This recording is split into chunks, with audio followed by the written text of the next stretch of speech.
You know Frankenstein, right? Well, you may have been lied to. The real monster isn't ugly, and his story is a mirror of your deepest fears. In this video, we're tracing the 200-year history of Mary Shelley's creation. We will uncover 3 psychological truths that explain why this 18-year-old author's work birthed an entire sci-fi genre. And our ultimate question? Why does pop culture deliberately misremember the original story?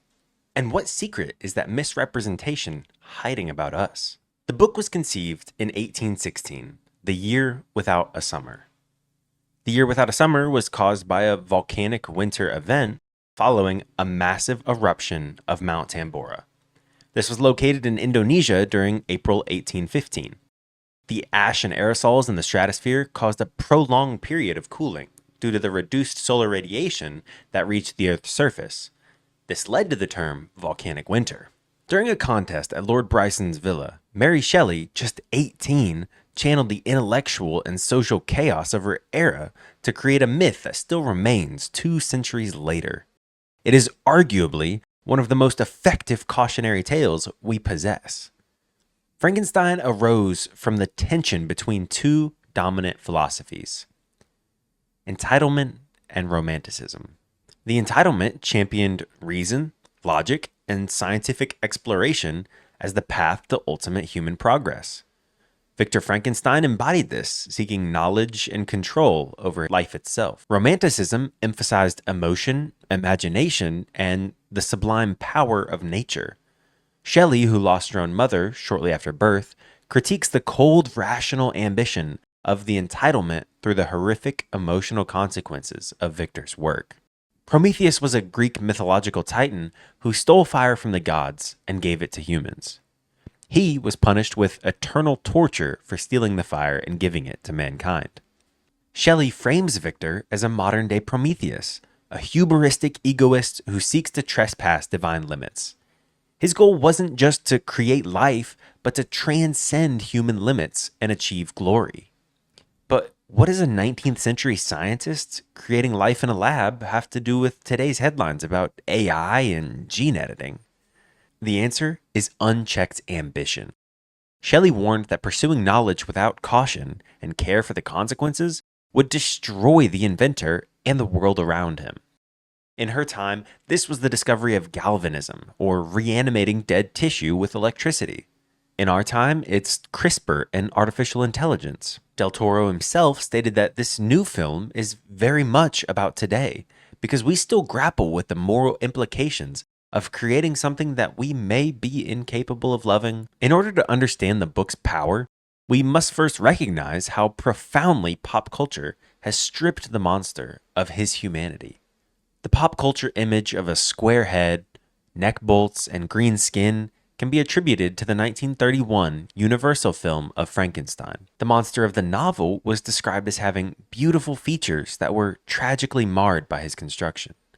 He had flowing black hair, pearly white teeth, and an eloquent vocabulary learned from secretly studying Milton's Paradise Lost and Plutarch's Lives. The film industry deliberately transformed him from a philosophical, articulate outcast into a simplistic, groaning creature, because the complex reality was too challenging to market. They wanted to sell cheap horror and not nuanced psychological tragedy. So why did Hollywood need to make a monster dumb and ugly? What core truths did that misrepresentation hide? The truth is that a powerful literary message threatens institutions.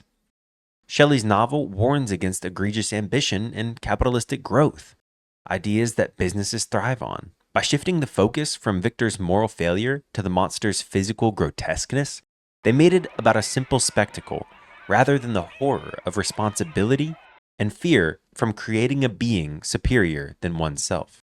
Now, the monster is just a popular Halloween costume, a simple symbol that has lost its soul to the modern media lens. The reason that the novel resonated so powerfully with the general population was because it used a supernatural premise to explore the most universal of human pains: parental neglect and alienation. The monster is born with a kind heart, but Victor Frankenstein immediately rejects his creation, despising the wretch he made. This act of parental abandonment is the catalyst for the subsequent violence. We can analyze this using attachment theory, a reputable psychological framework developed by John Bowlby. This theory examines the parent-child bond and its lifelong effect on relationships. Analysts have suggested that Victor himself suffered from avoidant attachment style, learned from his own father. Victor's abandonment of the monster is an act of psychological projection. Through this lens, the monster's subsequent vengeful actions are an entirely predictable consequence of an unmet need for connection. The creature has no name, only epithets: wretch, fiend, monster. This lack of a proper identity forces him to define himself entirely through the cruel human gaze. The creature's humanity is evident in his attempts to find identity through friendship.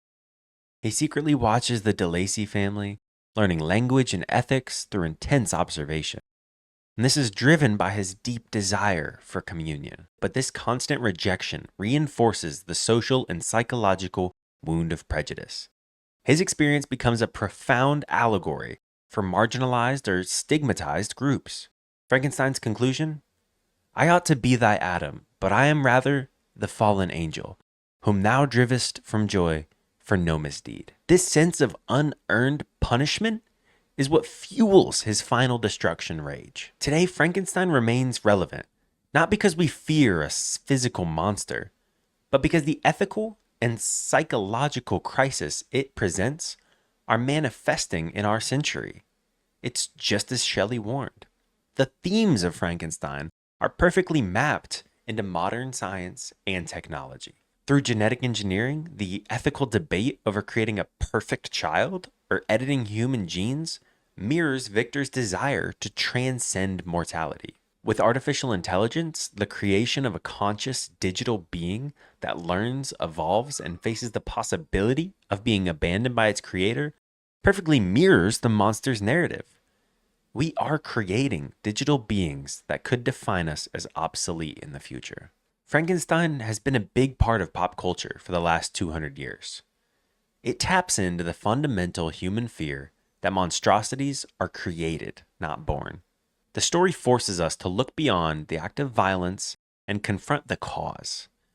The final heartbreaking lesson of Frankenstein is a profound question about ourselves.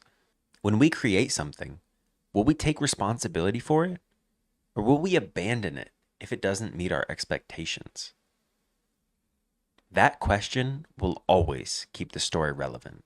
If you love this breakdown of the psychology behind Frankenstein, you'll definitely want to check out my deep dive on K-pop Demon Hunters.